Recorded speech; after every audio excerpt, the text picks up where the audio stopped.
My name is Marion Löcker. I'm from Austria, and my organization is Robin Hood. I'm very happy that you want to join my talk. I have to be a little hurry up that we catch the time we lost now. Briefly, I want to introduce myself. I'm working for animal welfare since 1992. And of course, a few time later, I began to be an animal rights activist, because for me, and for all of you, these two issues are really connected to each other. What is Robin Hood doing? I want to tell you briefly. I am loud enough because usually I'm I work mainly in foreign countries. Of course, I try to also raise up campaigns and projects in Austria. But mainly I work in countries where usually no other animal welfare or animal rights groups are working. So, for example, I am in East Greenland. I am in the Kurdish part of Iraq. I am in Armenia, Siberia, and then we come to more common countries like Hungary and Romania. And for me, it is very important that I don't only support or help animals, but to make a connection between people and animals, and to show them a way for animal rights and being vegan. So that's why I called my talk How to Be an Animal Rights Catalyst, because I feel a little bit like a catalyst or maybe like a pioneer, and for me it's very important to work with the people in the countries together. Because I'm strictly convinced in every country live dedicated people who want to fight for animal rights. But often they don't just know what to do, how to do. They are shy, they are not confident in themselves. So I try in these different countries to awake these people a little bit, and to be active by themselves, to try to act and bring a difference for the sake of animals. Of course, sometimes I struggle. I need patience and endurance, and I will talk a little bit later about my experiences in several countries and give you some examples. I know personally a change is possible everywhere, and I never want to listen to the sentence, this is not possible here, because I think it is. We can fight for animal welfare and animal rights in every part of this world. And, how I said, sometimes you have to be a catalyst. It does not make any sense to try a change for future without changing people who are living in this country. I worked out with a colleague of mine. He's a Romanian former paratrooper, high-rank officer, vegan animal rights activist from Romania. So he's quite an interesting person. We worked out together. I told here now my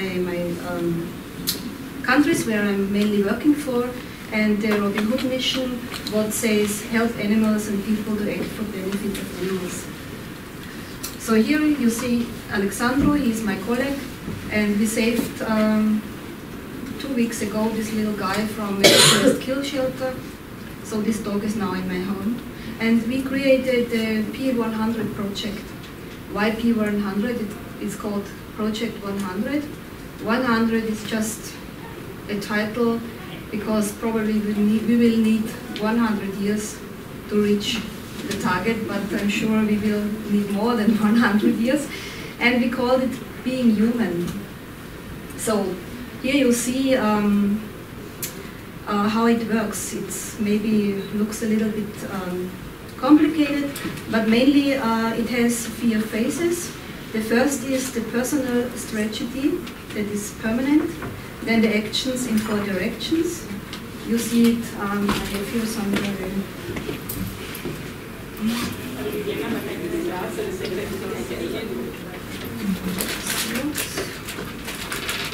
Yes, here you have the 4 phases. Mainly is the core of activists. For here it's Robin Hood. We want to recruit local activists, but of course you can put every other organization in it. And it's necessary to create a volunteer corps and to recruit new volunteers. So the main goal of this project is to educate population, people, and implement the human being code.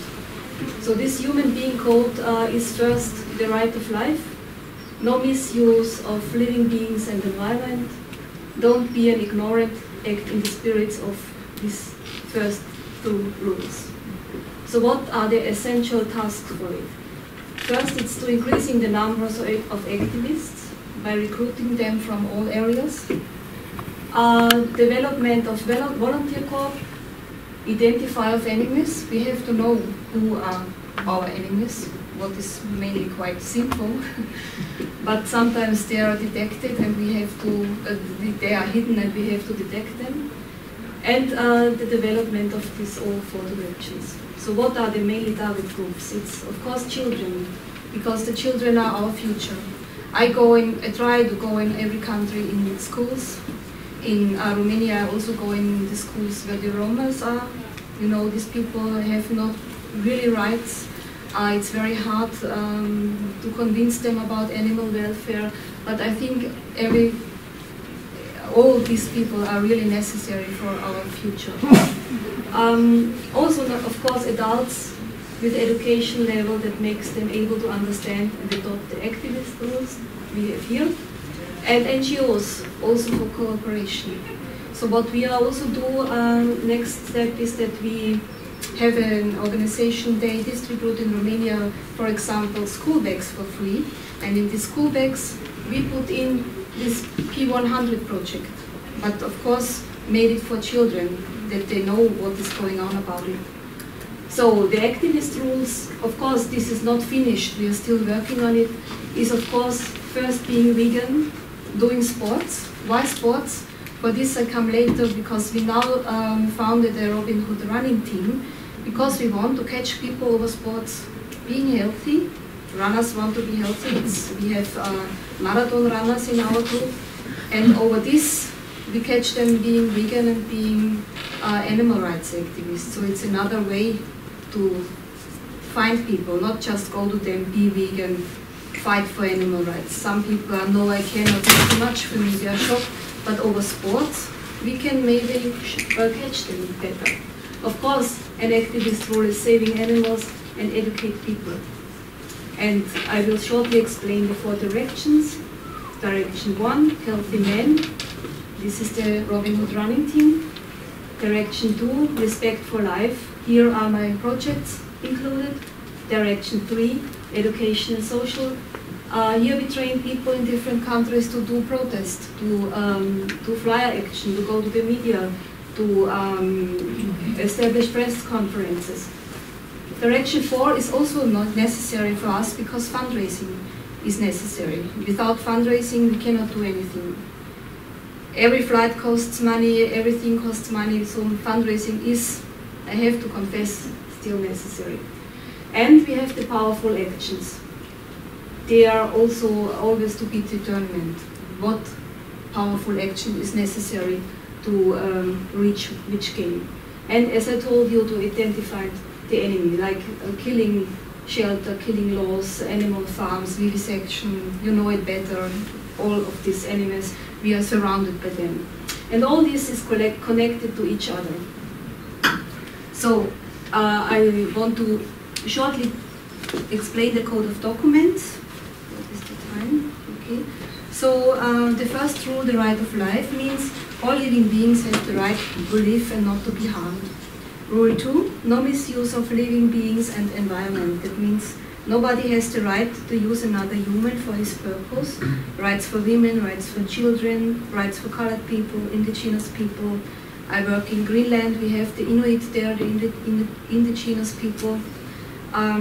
B, nobody has the right to use animals for his purpose, like food.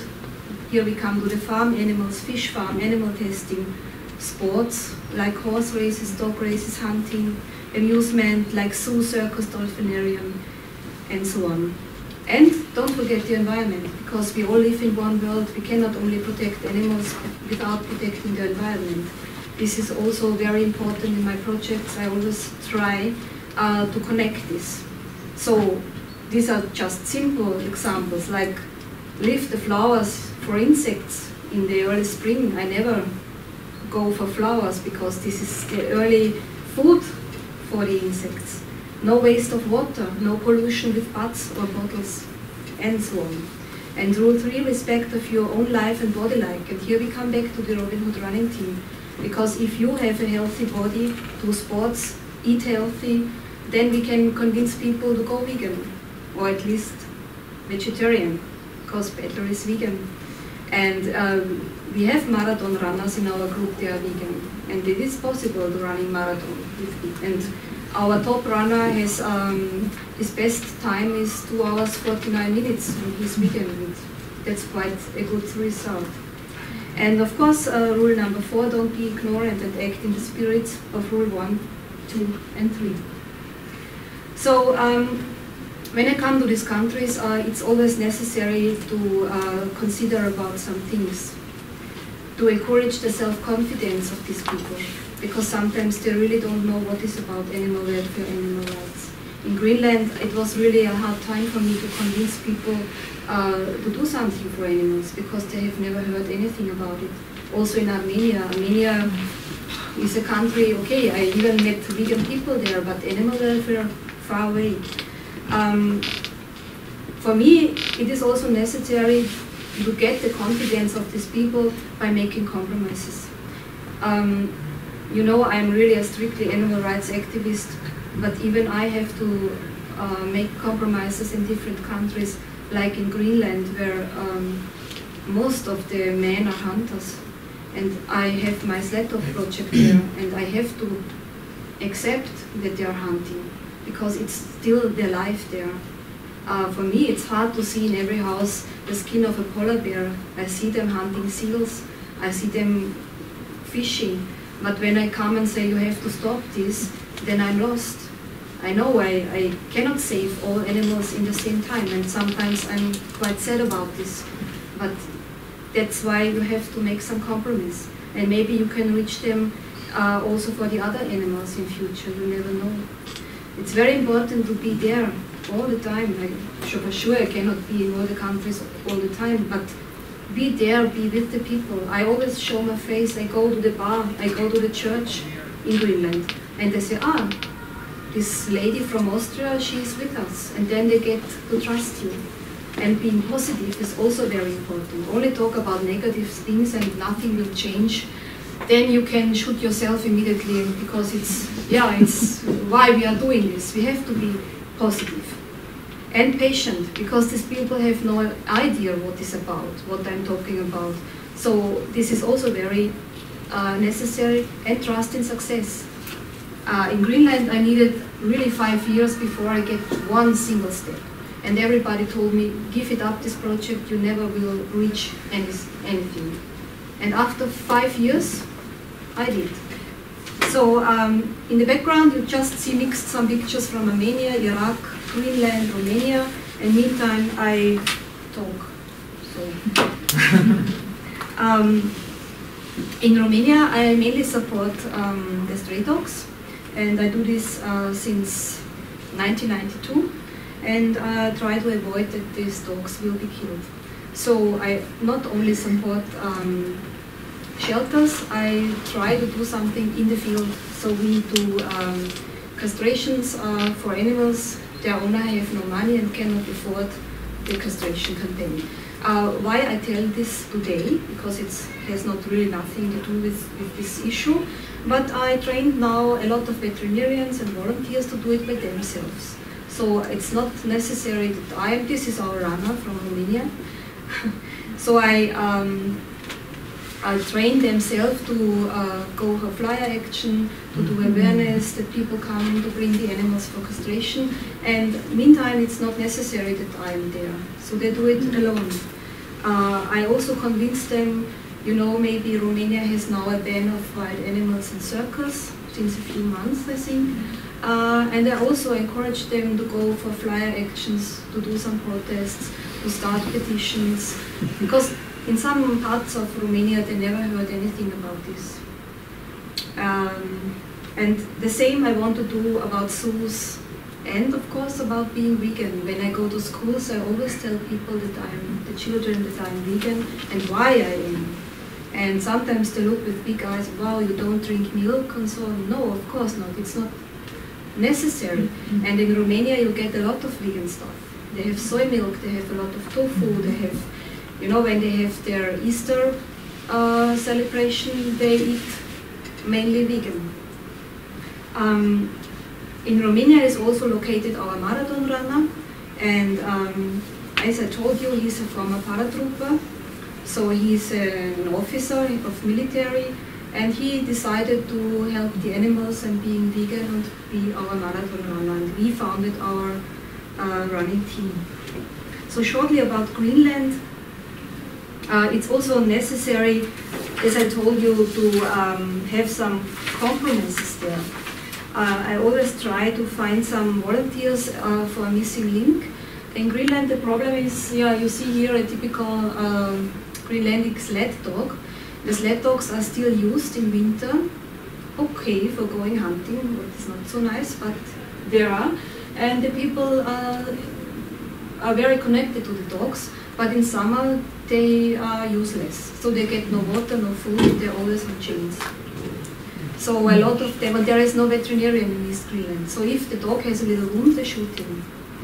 And I made a project, I tried to, because Greenland has really big problems about suicide, alcoholism, child abuse. So I tried to bring a social project to Greenland where the young unemployed Inuit people build dog houses. And this was my first step. And then I established water system for the dogs. Then we now produce dog food in Denmark. And over all this, it was really quite hard for me to get these people because they didn't trust me. Maybe you have heard Greenpeace has a ban on seal hunting years ago in East Greenland. And then all the men were unemployed and started to drink. And afterwards Greenland apologized for this mistake. Because really in this country, I know this East Greenland very well, every animal is used. It's not only for fur, so they really eat it.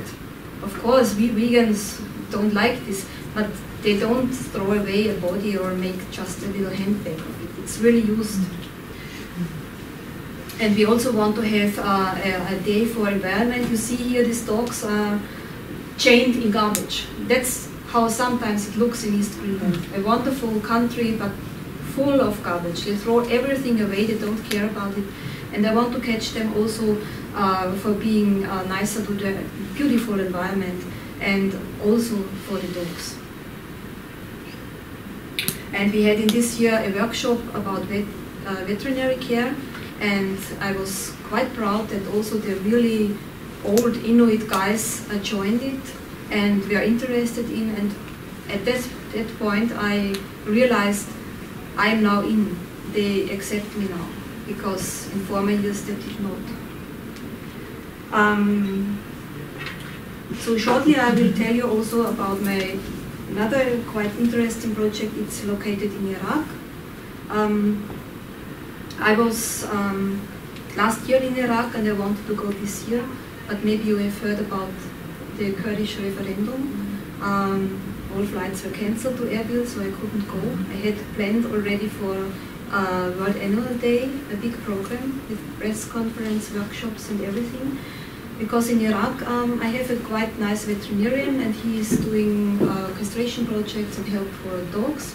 But we also want to help other animals. Now, after the referendum, a lot of refugees are again in Kurdistan. So they have to leave their country with all the sheep, camel, donkeys, goats. And Suleiman, he is the veterinarian, he called me a few days ago and said all these animals will die because of lack of water and food. So what to do? I said I cannot come, I send you some money, and we went for water containers and water. So we saved at least 2,200 animals now. It's not all, but it's Robin Hood is a very small organization, so I try to do what I can. I also go to university there, and it was interesting that me as a blonde woman, I was accepted. Because everybody said, you go to Iraq, are you crazy? You will never come back home. And it was really no problem for me. I was really, everybody shake hands with me, even the men. I was on the market, they were really polite to me. So I felt, of course I will not walk somewhere alone in the mountains. That would be quite stupid. But I was really accepted.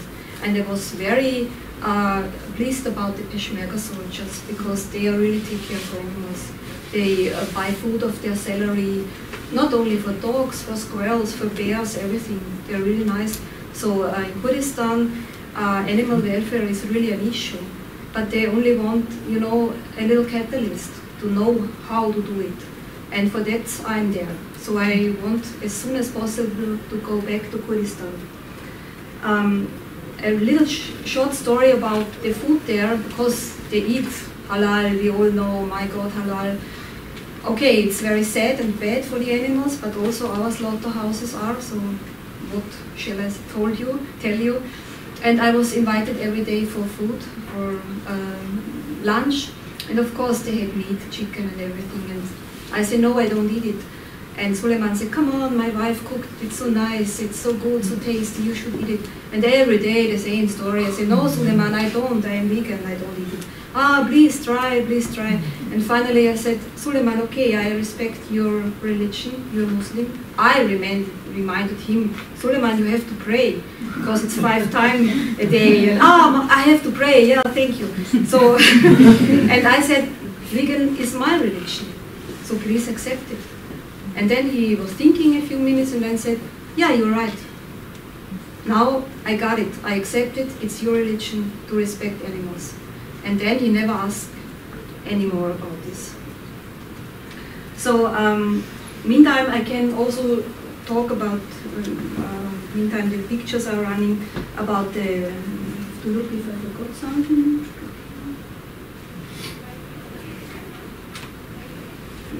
About the running team, why we founded it, I told you in the beginning, because we want to catch people over sports.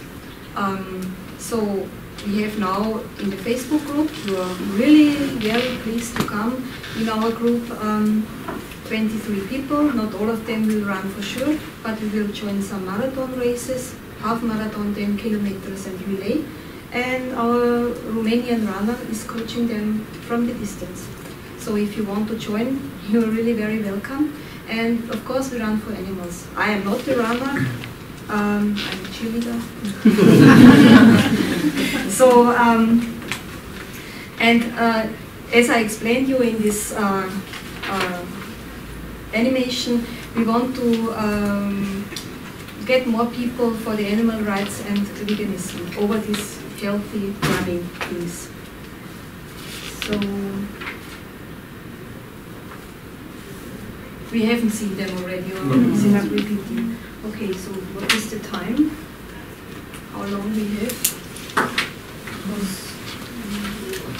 Around 15 minutes. Okay, great. So I was really fast. So I just check if I have.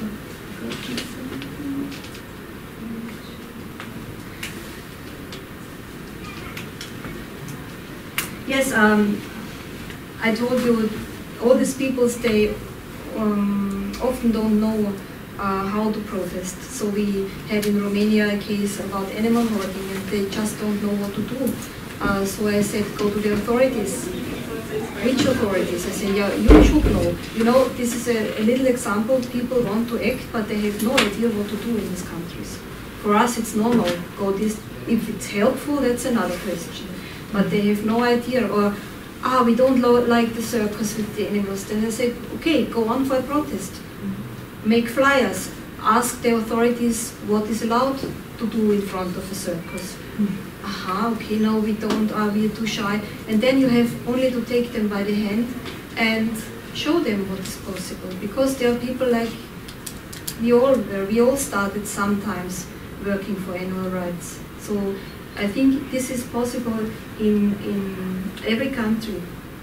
Because the main goal is never give up, and everywhere people want to join, take them by the hands and run on the right way. So, and over these Robin Hood running teams, the circle closes up. I think I will get to my last slides. So meantime you can... Yeah, here we had the castration campaign in Romania. We have now a pool of 14 veterinarians. They do for free the castration. Of course, Robin Hood is financing it. And we go also to different places where dogs are, to castrate them and let them free, because this is very important. I am personally not in favor of animal shelters. Sometimes there is this is a refugee camp in Kurdistan.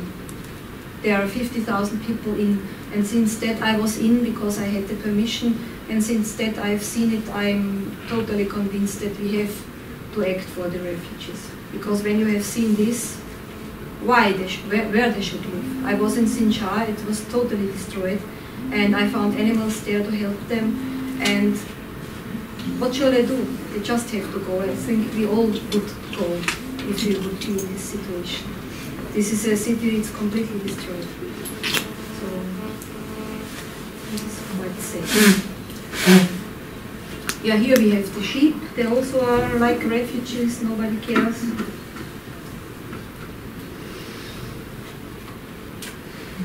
Here we had it's called some kind of diving pool where you can, the sheep have a lot of parasites and they have no possibility to get rid of it. So we make these pools and wash the sheep inside, and we also raised up the money for the medicine and for the water and for everything. This is now the last situation after the referendum, so a lot of people had to flee with their animals, so they have no, you see this situation, it's quite sad and it's quite a stupid thing because it's a political issue.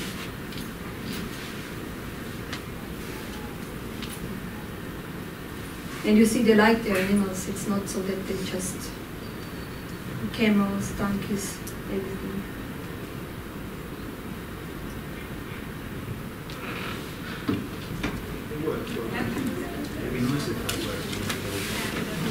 This is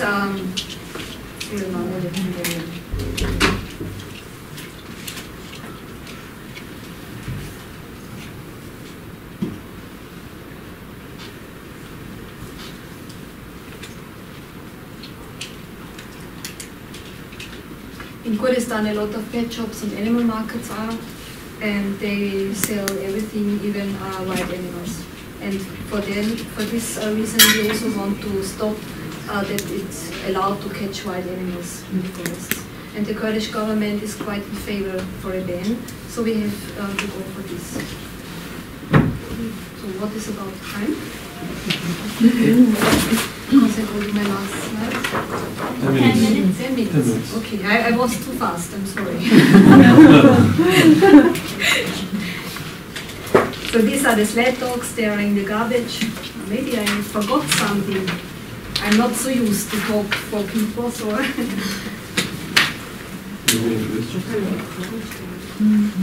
I think we have, I talked about already about the running team, so you're very pleased to join, please. You get a t-shirt and you get a starter kit for free.